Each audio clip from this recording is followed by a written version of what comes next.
Eu não me considero uma pessoa tão inteligente, mas eu me considero muito esforçado. E eu sempre me esmerei muito para tirar notas boas. Mas eu lembro de um período no ensino médio, não me recordo agora se foi no primeiro, segundo ou terceiro ano, mas eu lembro da professora de biologia. Foi quando eu tirei 4,5. Eu precisava de 5. E eu tirei 4,5. Foi acho que primeira, e até onde eu me lembro, a única nota vermelha que eu tirei. E aquilo me deixou muito chateado, porque eu sempre sentei na frente, papai sempre falou, olha, senta na frente, perto do professor. Aprenda. E aí tinha uma colega minha, que nós dois ficávamos ali disputando. Quando saía as provas, a gente ia ver quanto você tirou, a gente ficava ali naquela... então eu sempre me esforcei muito para tirar boas notas. Não foi o caso desse bimestre em biologia. Tirei 4,5. E aquilo me deixou muito triste, né? Porque até hoje esse negócio é muito complicado para mim. Esse negócio de ribonucleico, desoxirribose. Depois isso virou piada. Depois desses 4,5 em casa, eu falava, isso é desoxirribose. Isso é um ribonucleico. E esses negócios ficou na minha cabeça, sabe? Só para... Eu sou péssimo, até hoje. Até hoje, quando fala assim dos reinos, eu falo, só sei de um reino, que é o reino dos céus, isso aí é o que eu compreendo. Quando vem para reino monera, reino disso, reino daquilo, eu falo, rapaz, esse negócio até hoje me traumatiza. Né? Me traumatiza esse negócio. Mas a gente precisa, onde eu quero chegar com isso? Que a gente precisa se esforçar, por mais que não seja a nossa área de domínio, para que a gente alcance o resultado, para que passe de ano. Chega na faculdade, existem matérias, né, disciplinas que você não domina, mas você precisa ter uma nota mínima ali para que você não venha repeti-la no semestre seguinte. É necessário que, por mais que não dominemos essas matérias, nós nos esforcemos por aprendê-las, para que alcancemos um resultado positivo à frente. Consegui passar naquele ano, graças a Deus. Fiz lá o processo de recuperação, consegui melhorar minha nota e isso não foi empecilho para que eu avançasse de ano. Mas ficou muito marcado na minha mente e ainda fica até hoje. Aonde eu quero chegar com tudo isso? A vida de Jesus com os discípulos, esse processo de discipulado era algo parecido. Algumas disciplinas eles entendiam bem, outras disciplinas não ficavam tão claras assim. Algumas parábolas eles entendiam, outras parábolas era preciso que, no momento mais recluso, Jesus pudesse explicá-los. Né? Um desses exemplos é a parábola do trigo e do joio. Mas a vida dos discípulos com Jesus era assim, era Jesus ensinando, os discípulos aprendendo, vivenciando isso, e em alguns momentos eles eram elogiados, em outros momentos eles eram repreendidos. E eu gostaria de falar hoje com vocês sobre um episódio como esse, obrigado meu querido, em que nós vemos aqui especificamente Pedro tirando nota 10 em uma matéria e sendo reprovado em outra. Eu gostaria de falar hoje com vocês sobre renúncia. E a renúncia é o resultado da compreensão de duas matérias: identidade de Jesus e a compreensão da profundidade de sua missão. Identidade de Jesus e a compreensão da profundidade de sua missão. Sim. Indo Jesus para a região de Cesareia de Filipe, perguntou a seus discípulos: quem os outros dizem que é o Filho do Homem? E eles responderam: uns dizem que é João Batista, outros dizem que é Elias, outros dizem que é Jeremias ou um dos profetas. Ao que Jesus perguntou: e vocês, quem dizem que eu sou? Respondendo Simão, Pedro disse: o Senhor é o Cristo, o Filho do Deus vivo. Então Jesus lhe afirmou: bem-aventurado é você, Simão Barjonas, porque não foi carne e sangue que revelaram isso a você, mas meu Pai que está nos céus. Também eu lhe digo que você é Pedro, e sobre esta pedra edificarei a minha igreja, e as portas do inferno não prevalecerão contra ela. Eu lhe darei as chaves do reino dos céus. O que você ligar na terra terá sido ligado nos céus, e o que você desligar na terra terá sido desligado nos céus. Então Jesus ordenou aos discípulos que não dissessem a ninguém que ele era o Cristo. Desde esse tempo, Jesus começou a mostrar aos seus discípulos que era necessário que ele fosse para Jerusalém, sofresse muitas coisas nas mãos dos anciãos, dos principais sacerdotes e dos escribas, fosse morto e no terceiro dia ressuscitasse. Então Pedro, chamando-o à parte, começou a repreendê-lo, dizendo: que Deus não permita, Senhor. Isso de modo nenhum irá lhe acontecer. Mas Jesus, voltando-se, disse a Pedro: saia da minha frente, Satanás. Você é para mim uma pedra de tropeço, porque não leva em consideração as coisas de Deus, e sim as dos homens. Então Jesus disse aos seus discípulos: se alguém quiser vir após mim, negue-se a si mesmo, tome a sua cruz e siga-me. Pois quem quiser salvar a sua vida, a perderá. E quem perder a vida por minha causa, esse a achará. Feche seus olhos. Santo Deus e Pai, nós somos gratos pela Tua palavra, pela Tua verdade. Somos gratos pelos momentos que aqui já tivemos, de louvor e adoração na Tua presença, de celebração da ceia do Senhor. Muito obrigado por já estar falando ao nosso coração. Te pedimos, continua a falar ao nosso coração também por meio da explanação da Tua palavra, em nome de Jesus. Amém. Vamos para a matéria identidade de Jesus. Jesus está em Cesareia, é isso que o texto diz, em Cesareia de Filipe. Indo a Cesareia, no caminho ele pergunta então aos discípulos: quem as pessoas dizem que o Filho do Homem é? Eles apresentam alguns profetas. Bom, alguns dizem que você é João Batista. Outros dizem que tu és Elias. Outros dizem que é Jeremias. Na realidade, Jesus, as pessoas acreditam que você está na classe dos profetas. Se não é um desses três, algum profeta você é. Interessante, interessante. Então é isso que as pessoas dizem a meu respeito. Então é isso que as pessoas acreditam que eu sou, sim. E vocês? Eis a pergunta crucial. Imagine o Senhor Jesus perguntando para você hoje: quem o Filho do Homem é para você? Porque eu até entendo o que as multidões podem achar a meu respeito, mas e vocês que têm andado comigo? E vocês, os 12 ali especificamente, e vocês, quem dizem que eu sou? Voltando para nós agora. E vocês, e nós, que estamos andando com Cristo, que nos declaramos cristãos, que professamos a religião cristã, quem Jesus é para nós? A resposta de Pedro foi: tu és o Cristo, o Filho do Deus vivo. Essa resposta de Pedro foi tão extraordinária que Jesus falou: Pedro, esse 10 você não tirou só. É como se fosse eu tirando 10 em biologia. Eu falo, não, foi uma coisa sobrenatural. Isso aqui foi o Pai, o Espírito Santo que me revelou alguma coisa, porque não é um processo natural esse negócio. Pedro, isso não foi carne nem sangue quem te revelou, mas o meu Pai que está nos céus. A compreensão que Pedro tem da identidade de Jesus, compreender que Jesus é o Filho de Deus, que Jesus ele é o Messias prometido, ele não é apenas um dos profetas, ele não é apenas alguém que foi levantado naquele momento como um revolucionário, como alguns cientistas hoje podem dizer. Jesus ele é um revolucionário, Jesus ele foi sim um ser histórico, ele existiu e ele causou um rebuliço na época. Ele não se levantou necessariamente contra o Império Romano. O que ele estava fazendo era uma reforma religiosa ali em Israel, ali em Jerusalém. Jesus é extraordinário. O que as pessoas dizem sobre Jesus? Augusto Cury tem um livro que eu li, achei, não li muitos livros de Augusto Cury, mas esse eu li. Estava no aeroporto, comprei. O homem mais inteligente da história. Se você não leu, leia, é muito bom. Falando sobre a inteligência emocional de Jesus. Mas Jesus é apenas esse homem inteligente? Jesus é apenas esse ser extraordinário que está um pouco além de outros seres humanos, que consegue gerir bem as suas emoções? Em momentos críticos, algumas pessoas poderiam agir de maneira natural, mas Jesus ele vai além, ele age de maneira extraordinária. Jesus é apenas um ser humano que gere bem as emoções? Jesus é um bom empreendedor apenas, como eu já vi em uma palestra motivacional antiga, onde o palestrante vai apresentando a capacidade de Jesus de gerenciar aqueles 12 homens e fazer com que o mundo seja alcançado pelo seu ensino a partir daqueles homens que não tinham grande influência em sua época, eram até recriminados pela sociedade da época. Esse Jesus precisa ser valorizado. Você vê a capacidade empreendedora desse homem. O Jesus é um profeta, ele pode ser um profeta. É alguém que fala em nome de Deus e é alguém que realiza sinais extraordinários. Jesus traz curas profundas, Jesus até ressuscita mortos.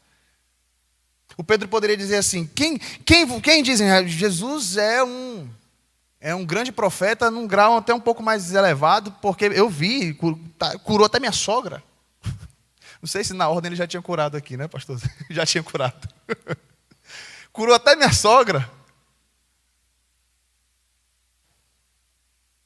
Quem é Jesus para você? Eu entendo que tem coisas que falam de maneira mais específica em nós. Eu não sei em qual grau da fé você está, mas talvez Jesus para você seja aquele que te ajudou a conseguir o emprego que você estava procurando. Talvez Jesus para você seja aquela pessoa que ajudou a restaurar seu casamento. Isso é válido. Talvez Jesus para você seja aquela pessoa que, no momento de depressão, no momento ruim das suas emoções, você ouviu uma pregação falando sobre Jesus e isso te renovou, isso te fortaleceu. E Jesus é alguém, sim, que restaurou as suas emoções. Mas é só até aí. Que nós temos a capacidade de definirmos Deus a partir do momento em que Ele tem uma relação ou não com a nossa existência. Deus existe para todo mundo até acontecer uma tragédia na família dele. Deus é real para todo mundo, até o filho morrer num trágico acidente e ele começar a acreditar acredita que Deus não existe. Não, mas aconteceu tragédia com tanta gente. Já aconteceu tsunami, aconteceu pandemia, muita gente morreu, mas Deus existe. Até o momento em que uma tragédia ocorre na minha família, eu começo a questionar a existência de Deus. Então nós somos, muitas vezes, nós definimos Deus a partir do momento que nós temos uma relação com Ele ou não. Nós começamos a medir Deus, a sua identidade, até mesmo a sua existência, a partir das nossas relações, da nossa compreensão, do nosso mundinho aqui. Pedro vai além disso, e é por isso que só Deus poderia ter revelado isso a ele. Você não é só alguém que curou minha sogra, você não é só alguém que tem curado pessoas como nós temos visto, você não é só alguém que fala em nome de Deus, tu és o Filho do Deus vivo, tu és o Cristo, o Messias prometido, eu creio nisso, eu sei que é real. Quem Jesus é para nós? Eu não vejo, particularmente, pelo menos narrado aqui nos evangelhos, coisas extraordinárias acontecendo na vida dos discípulos, mas eu vejo eles presenciando isso acontecendo na vida de outros. Eles viram mortos ressuscitarem. Eles viram profecias se cumprindo. Eles viram coisas extraordinárias ao andarem com Jesus, ainda que aquilo não tenha acontecido necessariamente com eles. E mesmo assim, Pedro, ao observar tudo isso, ele se levanta e diz: Tu és o Cristo, o Filho do Deus vivo. Quem é Jesus para você? Quem é Jesus para mim? E a gente precisa se relacionar com Jesus de maneira mais profunda. A gente precisa ter essa compreensão revelada pelo próprio Deus, pelo Espírito Santo, quem Jesus é. E isso é imprescindível para a nossa relação com Ele, isso é imprescindível para o nosso relacionamento com Ele. Porque muitas vezes o Jesus a qual nós temos seguido é um Jesus que tem sido apresentado pela religião, é um Jesus que tem sido apresentado nos cultos de domingo à noite, mas talvez não necessariamente com uma relação profunda, não uma revelação ao abrir a Bíblia, ao se relacionar com Deus e você compreender quem Jesus é, independente do que aconteça na sua vida, independente de uma tragédia, independente de uma promoção, independente de uma cura, se vier ou não. Quem é Jesus para você? Como diz aquela canção do Delino Marçal. A mãe dele foi morta, a mãe dele morreu de maneira trágica recentemente. O compositor daquela canção: se Deus fizer, Ele é Deus. Se não fizer, Ele é Deus. Se tudo der certo, Ele é Deus. E se não der, continua sendo Deus. Se a doença vier, Ele é Deus. Se curado eu for, Ele é Deus. Se tudo der certo, Ele é Deus. Mas se não der, continua sendo Deus. Ele ficou muito conhecido com essa canção. E a mãe dele morreu de maneira trágica, assassinada. Quem Deus é para você, independente das circunstâncias? Ele é Jesus, o Cristo, o Filho de Deus. Jesus ficou tão impactado com essa fala de Pedro. Eu não quero entrar nos méritos a seguir. É meio polêmico essa parte aqui. Acho que o pastor Zé estava falando assim: o que o Natan vai falar disso aí? Não vou falar não, pastor. Vou falar não sobre a pedra, sobre a rocha. Mas, na sequência, Jesus fala assim: olha, não digam a ninguém que eu sou o Cristo. E aí ele começa a falar agora sobre a sua missão. Identidade está ok, os 12 discípulos, ok, Jesus é o Filho de Deus. o Filho de Deus, muito mais que um profeta. Desde esse tempo, Jesus começou a mostrar aos seus discípulos que era necessário que ele fosse para Jerusalém, sofresse muitas coisas nas mãos dos anciãos, dos principais sacerdotes e dos escribas, fosse morto e no terceiro dia ressuscitasse. O Pedro que tirou 10, agora chama ele, porque agora ele estava confiante. Não, eu já tirei 10, o pai aqui, ó, falou. Jesus que disse que o pai fala, meu amigo, eu sou usado. Sou usado e ousado. Chamou Jesus e falou assim, ó, o seguinte, você tem o coaching aqui agora, Pablo Marçal aqui para você. Pode nem falar que ele é candidato agora, né? Então, vamos lá. Ó, esse negócio está muito chato. Por favor, não quero você se depreciando dessa forma. Negócio de morrer, negócio de... Por favor, né? Vamos melhorar essa autoestima. Vou dar um livro aqui para você ler. Ó, Milagre da Manhã Extraordinário. É um livro bom mesmo, Milagre da Manhã. Aí ele olha para Pedro e fala, meu pai amado. Eu fico imaginando assim, Jesus, né? Foi nem carne nem sangue quem te revelou, foi meu pai que está no céu. Agora ele fala, arreda Satanás. Você para mim é uma pedra de tropeço. Agorinha ele era a pedra onde a igreja seria edificada. Agora se tornou uma pedra de tropeço. Você para mim é uma pedra de tropeço, porque não leva em consideração as coisas de Deus, e sim a dos homens. Coitado do Pedro, 4,5 em biologia. Aqui foi 0, porque aqui não estava compreendendo nada da missão de Jesus. A profundidade da missão de Jesus. É assim, é natural que os discípulos até esperassem Jesus naquele momento como o libertador. As profecias do Antigo Testamento, né, apresentavam o Messias como o libertador de Israel. Então, beleza, é Jesus. Qual é a missão do Messias? Qual é a missão do Filho de Deus? Abaixo Roma, né? Israel agora vai vir no seu apogeu e é Jesus que vai fazer esse negócio acontecer. Então, esse negócio de morrer aí não é para você não, Jesus. Você, acabamos de falar aqui, que negócio é esse? Como é que a gente vai do céu ao inferno assim rapidamente? Né? Vamos lá, você é o Messias, você é Cristo, o Filho de Deus vivo, por favor. Baixou o carpinteiro aí? Não, levante, embora, você é o Messias. Vamos lá, ânimo, força, coragem. Pedro não estava entendendo nada da missão de Jesus para aquele momento, a profundidade da sua missão, para aquele momento. Nós temos compreendido a missão de Jesus? Nós acabamos aqui de celebrar a ceia. O que significa Jesus morrer por mim? O que significa Jesus morrer por você? Às vezes na nossa mente tem uma compreensão assim meio que hollywoodiana de Jesus morreu por mim. Aquele casal, um dia a mulher está aqui numa cena de tiroteio, então de repente o herói, na hora que a bala vai vir sobre ela, ele pula na frente da bala, pai, ele morre, ela, que maravilha e tal. Essa cena ela mostra muito o amor da pessoa que se entregou pela outra. Só que não mostra a miséria da pessoa que foi protegida. É tipo assim, é até viável você morrer por pessoas boas. Você morrer por pessoas que merecem ser amadas. É natural, né? O marido deve morrer pela esposa, se jogar na frente de uma bala. Né? Você ama essa pessoa. Você tem relacionamento com essa pessoa. Há uma troca, né? Você dá e recebe, ela também entrega e recebe. Há um relacionamento ali extraordinário.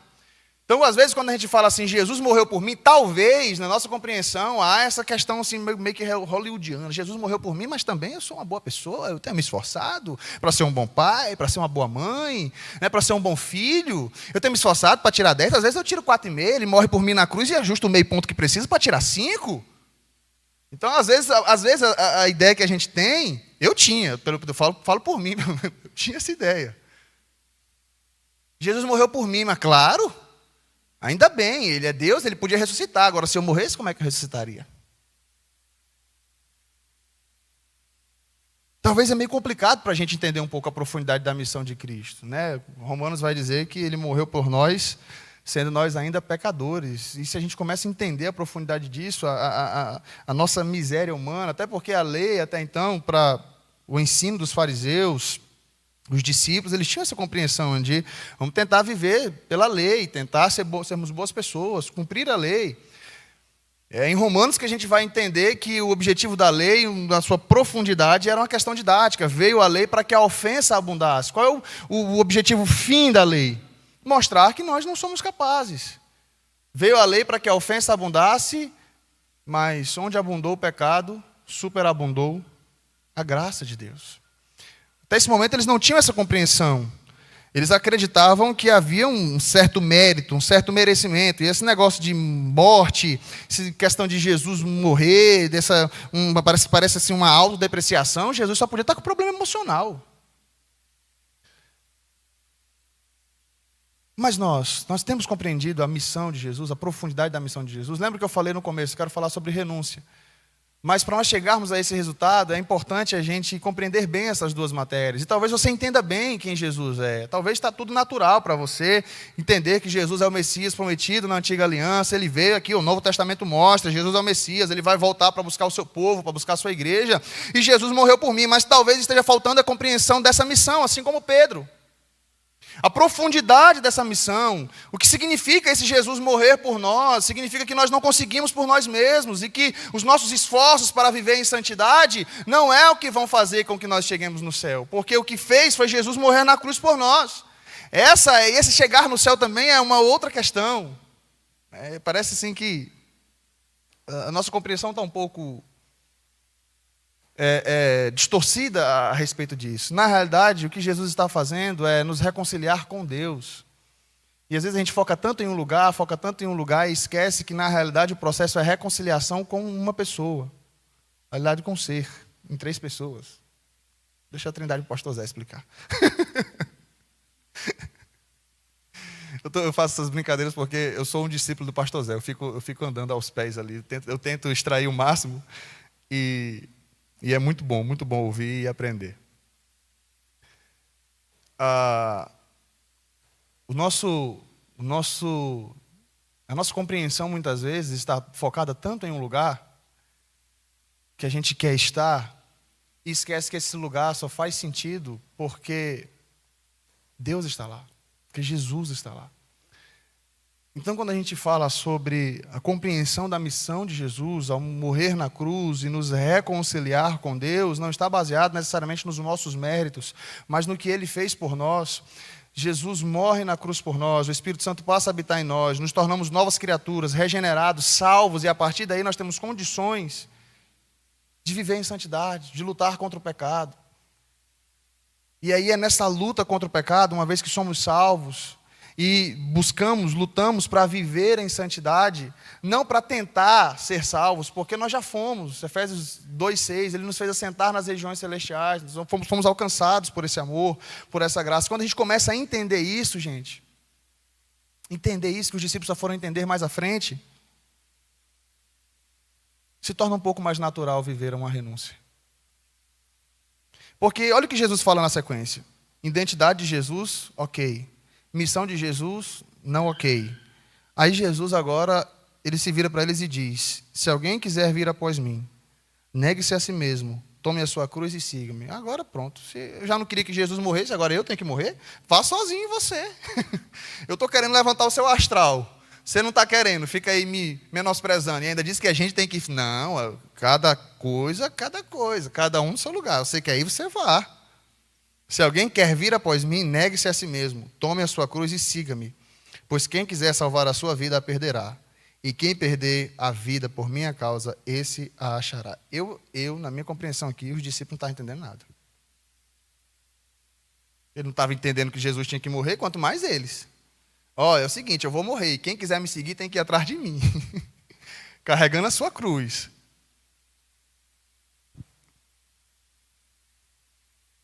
Os discípulos não entenderam. Jesus morreu.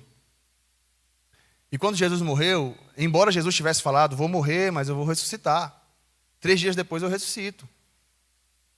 Quando Jesus ressuscita, os discípulos não acreditaram no testemunho das mulheres. Olha a incredulidade deles. Marcos 16, 9 a 14. Quando Jesus ressuscitou, na madrugada do primeiro dia da semana, apareceu primeiramente a Maria Madalena, de quem havia expulsado 7 demônios. Ela foi e contou aos que com ele tinham estado. Eles estavam lamentando e chorando. Quando ouviram que Jesus estava vivo e fora visto por ela, não creram. Depois Jesus apareceu noutra forma a 2 deles, estando eles a caminho do campo. Eles voltaram e relataram isso aos outros, mas também nestes eles não creram. Mais tarde Jesus apareceu aos 11, enquanto eles comiam. Censurou-lhes a incredulidade e a dureza de coração, porque não acreditaram no que tinham visto depois de ressurreto. Não acreditaram nos que o tinham visto depois de ressurreto. Lucas 24, 6 a 11. Ele não está aqui, ressuscitou. Lembrem-se do que ele lhes disse quando ainda estava com vocês na Galiléia. É necessário que o Filho do Homem seja entregue nas mãos de homens pecadores, seja crucificado e ressuscite no terceiro dia. Então se lembraram das suas palavras. Quando voltaram do sepulcro, elas contaram todas estas coisas aos 11 e a todos os outros. As que contaram essas coisas aos apóstolos foram Maria Madalena, Joana e Maria, mãe de Tiago, e as outras que estavam com elas. Mas eles não acreditaram nas mulheres. As palavras delas lhes pareciam loucura. Percebe que eles não haviam entendido no primeiro momento? Jesus estava falando de renúncia para eles aqui, mas eles não estavam compreendendo nem a missão de Cristo, quanto mais a deles. Como viver uma vida de renúncia? E eu acredito que talvez nós tenhamos algumas dificuldades de viver uma vida de renúncia por não compreender tão bem ou a identidade de Jesus ou a sua missão. Talvez a identidade por quê? Porque você pensa assim, rapaz, é o seguinte, Jesus para mim, ele é a pessoa que, como eu falei no começo, que ele restaurou as minhas emoções, mas é até aí. Né? Jesus é alguém que eu estou precisando de uma bênção, eu vou lá na igreja, faço uma oração, às vezes dou até uma oferta lá para ele me abençoar e tá legal, é isso aí. A minha renúncia é uma espécie de troca. Eu dou alguma coisa, ele me dá outra, né? Eu faço um jejum, uma oração, ele me dá o emprego que eu preciso e está tudo certo, está por aí. Agora esse negócio de viver uma vida de renúncia, não, está muito complicado. Jesus morreu porque ele é Deus e tal, entende? Jesus é Jesus, né? Está em outro nível. Não compreende muito bem quem ele é. Ou talvez não compreende muito bem a sua missão. Não, eu sei que Jesus é o Messias, é o restaurador e tal, mas talvez a missão dele fica, como eu falei aqui, nessa compreensão hollywoodiana. Né? Jesus morreu por mim, mas também eu sou uma pessoa que eu faço por merecer esse amor. Então eu não entendo a profundidade dessa missão. Eu não entendo a profundidade desse amor. Fica ali no meio termo. Agora, a partir do momento que eu entendo quem Jesus é, eu compreendo a sua missão. Aí Jesus ressuscita, os discípulos agora veem Jesus ressurreto, ele fala, explica tudo, e os seus olhos se abrem, eles entendem, eles compreendem. Depois de terem fugido, é interessante isso, estou falando que eles não acreditaram, mas quando Jesus foi preso, ninguém quis renúncia não, todo mundo fugiu. A gente fala do coitado do Pedro, que negou Jesus, porque Pedro era meio impetuoso, falava demais. Mas se você for ler lá, diz que todos fugiram. Jesus ficou sozinho e João ficou lá olhando de longe. Todos fugiram. E quando Pedro falou, Senhor, a gente morre, vai contigo. Aí os outros disseram o mesmo. Na hora de fugir, Pedro ainda teve coragem, falou, não fujo mesmo não. Pegou a espadinha, cortou a orelha do soldado. Quando ele viu que Jesus não ia dar a guarnição que eles queriam, aí correram. Falou, não, eu estava até disposto, mas estava disposto a lutar. E morrer assim, depois de uma luta, né, bem disposto. Jesus não quer nem lutar. Perna para quem te quer. Fugiram. Quando ele viu que Jesus ia se entregar. Mas aí depois que Jesus ressurge e apresenta a profundidade dessa missão a eles, e ele diz, olha, permaneçam pois na cidade, até que do alto vocês sejam revestidos de poder. Eles ficaram na cidade. Veio o Espírito Santo sobre eles, receberam uma autoridade extraordinária. Olha os discípulos vivendo a renúncia. Atos 5, 40 a 42. Eles foram convencidos pelo discurso de Gamaliel, chamaram os apóstolos e mandaram açoitá-los. Depois ordenaram-lhes que não falassem em nome de Jesus e os deixaram sair em liberdade. Os apóstolos saíram do sinédrio, alegres, por terem sido considerados dignos de serem humilhados por causa do nome. Todos os dias no templo e de casa em casa não deixavam de ensinar e proclamar que Jesus é o Cristo. Depois de compreender não só a identidade de Jesus, mas a profundidade de sua missão, depois de terem sido revestidos de poder, autoridade concedida pelo Espírito, esses homens agora estavam dando as suas vidas, vivendo uma vida de renúncia. Eles morreram de formas trágicas. João foi o único que morreu de morte natural, mas diz a tradição depois de resistir, né, a um caldeirão. Pedro crucificado de cabeça para baixo. E tantos os outros que morreram de maneira trágica, porque estavam dispostos a entregar suas vidas a Jesus. O Paulo, que veio depois, decapitado pelo Império Romano. Mas eles só conseguiram viver essa renúncia quando, após entenderem a identidade de Jesus, entenderem a profundidade da sua missão. E nós estamos aqui, irmãos, com um propósito, com um objetivo, com uma missão. E às vezes, quando a gente minimiza o fato de estarmos aqui apenas aos nossos momentos de reunião, nos cultos, nós estamos vivendo muito aquém do que o Senhor quer de nós. E só levá-lo a uma reflexão. Você tem cumprido essa missão na segunda, na terça, na quarta, na quinta? Qual tem sido a sua prioridade? Qual tem sido a minha prioridade? E eu entendo que é fácil para a minha pessoa estar aqui falando sobre isso, porque eu vivo do ambiente religioso, né? A convenção paga o meu salário, eu trabalho lá na convenção. Então eu vivo para isso. Mas eu sei que você tem uma profissão, eu sei que você tem que labutar para conseguir o seu salário no final do mês. Jesus falou lá em Mateus: busquem, pois, o reino de Deus em primeiro lugar, e essas coisas vos serão acréscimos. O beber, o comer, o vestir, é um acréscimo. O meu apelo a você é colocar como prioridade a sua vocação, o seu serviço, à disposição do reino.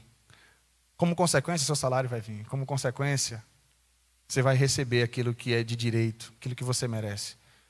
Mas qual tem sido a nossa prioridade? O que nós temos priorizado? Esses discípulos estavam entregando as suas vidas e morrendo por Jesus a partir do momento que compreenderam a sua identidade, a sua missão, foram revestidos de poder. Nós temos compreendido a identidade de Jesus, a sua missão, recebemos o Espírito Santo.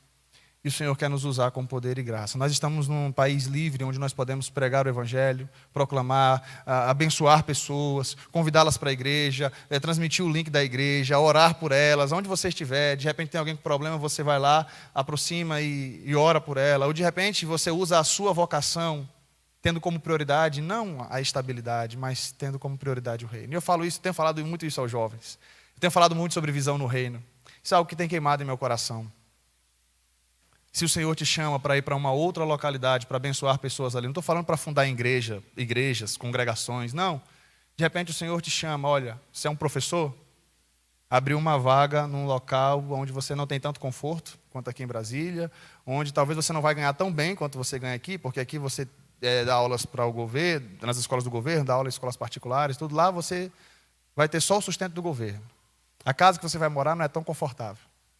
Mas você sente que o Senhor está te chamando para lecionar lá biologia para pessoas como eu. Biologia para pessoas como eu.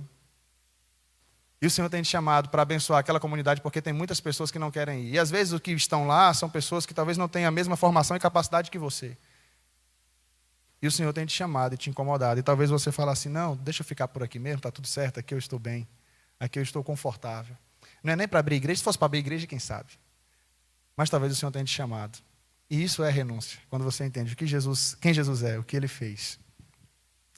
E eu sinto que é o Senhor que está me chamando. Isso faz parte de vida de renúncia. Não foram só os pastores que foram chamados para viver renúncia, nem os missionários. Todos nós, discípulos de Cristo, discípulos de Jesus, somos convocados, convidados a tomar dia após dia a nossa cruz e seguir a Jesus. Eu citei um exemplo. São N situações. Eu não sei o que você está vivendo, o que você está passando. Mas se o Senhor está falando alguma coisa no teu coração sobre se doar um pouco mais, entregar um pouco mais, priorizar o reino de Deus, dê ouvidos à voz do Espírito Santo. Vamos ficar em pé?